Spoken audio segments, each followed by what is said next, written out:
چند روز پہلے ہمارے ایک دوست کی فیملی کے ساتھ ایک بڑا گندا واقعہ پیش آیا، تو میں چاہ رہا تھا کہ آپ لوگوں سے بھی شیئر کروں کہ اللہ پاک اگر آپ کو کبھی زندگی میں عمرے کی سعادت فیملی کے ساتھ نصیب فرمائے تو آپ لوگوں کے علم میں یہ تمام چیزیں ہوں تاکہ آپ لوگ بھی کسی بھی قسم کی پریشانی سے اپنے آپ کو بچا سکیں۔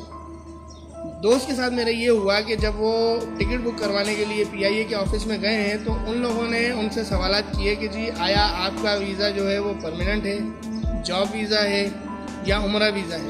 تو انہوں نے کہا جی ہمارا تو ویزا جو ہے وہ عمرے کا ویزا ہے۔ تو لہٰذا پی آئی اے والوں نے کہا کہ جی ہمارے پاس جو ہے اس کے فیئرس پرفیکٹ نہیں آ رہے، آپ باہر جا کے کسی ایجنٹ سے کروا لیں۔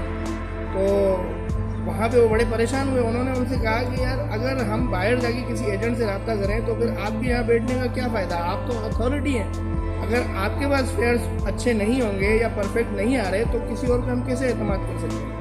بہرحال کافی بحث و مباحثے کے بعد انہوں نے ٹکٹ بک نہیں کی اور انہیں وہاں سے مجبوراً اٹھنا پڑا۔ اس کے بعد پھر انہوں نے جو ہے وہ ایک ایجنٹ سے رابطہ کیا۔ ایجنٹ صاحب نے جو ہے ان کو ٹکٹ بک کر دی۔ جب انہوں نے پی ڈی ایف فائل بھیجی ہمارے دوست کو ایجنٹ صاحب نے، تو اس میں جو ہے ون سائڈ جو ٹرپ تھا اس میں جو ہے صرف اور صرف ہینڈ کیری الاؤ تھی، اور جو واپسی کی جو ریٹرن ٹرپ تھا اس میں جو ہے انہوں نے ویٹ الاؤ کیا ہوا۔ تو میرے دوست نے تو اسی وقت جو ہے ان کی غلطی پکڑ لی۔ انہوں نے کہا یار یہ آپ نے اس میں تھوڑا غلطی کی ہے اور آپ اسے جو ہے مہربانی کر کے ہاتھوں ہاتھ صحیح کر دیں۔ تو ایجنٹ صاحب کہتے ہیں کہ یار ہمارا تو روز کا کام ہے، آپ لوگ جب ایئرپورٹ پہنچیں گے تو اس وقت آپ مجھ سے رابطہ کیجیے گا اور انشاءاللہ میں ہاتھوں ہاتھ ہی جو ہے وہ صحیح کروا دوں گا۔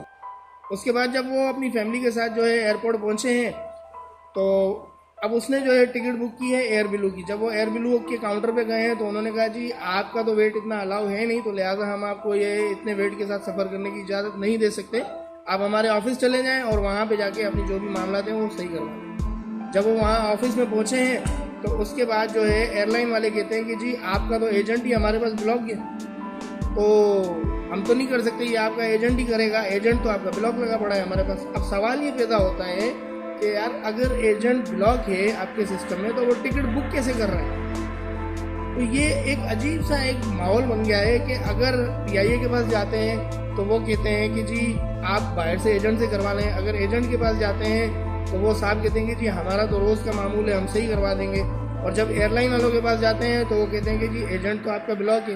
اب بلاک ہے تو پھر ان مسائل کا حل کیسے نکلے گا؟ بالآخر وہ بیچارے اتنے پریشان ہوئے کہ اپنا آدھے سے زیادہ سامان انہیں واپس بھیجنا پڑا اور اپنی فیملی کے ساتھ جو ہے آدھے سے بھی کم سامان انہوں نے لیا اور بڑی مشکل سے یہ سفر انہوں نے گزارا۔ تو آپ لوگ بھی جو ہے وہ ان تمام چیزوں کو زیر غور رکھتے ہوئے احتیاط کریں، کسی پر بھی بھروسہ نہ کریں، نہ ایئر لائن پر بھروسہ کریں نہ ایجنٹ پر بھروسہ کریں۔ جب بھی آپ اپنا اس طرح کا سفر کرتے ہیں خصوصاً فیملی کے ساتھ، اپنی تمام تر چیزیں اسی وقت چیک کریں، ہاتھوں ہاتھ درست کروائیں، یہاں تک کہ اسپیلنگ مسٹیک بھی نہ ہو، ورنہ ان میں سے کوئی بھی ذمہ داری قبول نہیں کرتا، آپ خود بھی پریشان ہوتے ہیں اور آپ کی فیملی بھی اذیت کا شکار ہوتی ہے۔ تو لہذا برائے مہربانی آپ لوگ ان سے احتیاط کریں، کیونکہ ہماری بات کوئی نہیں سنے گا اور نہ کوئی سنتا ہے، ہمیں خود ہی اپنی حفاظت اور اپنا خیال کرنا ہے۔ شکریہ، جزاک اللہ۔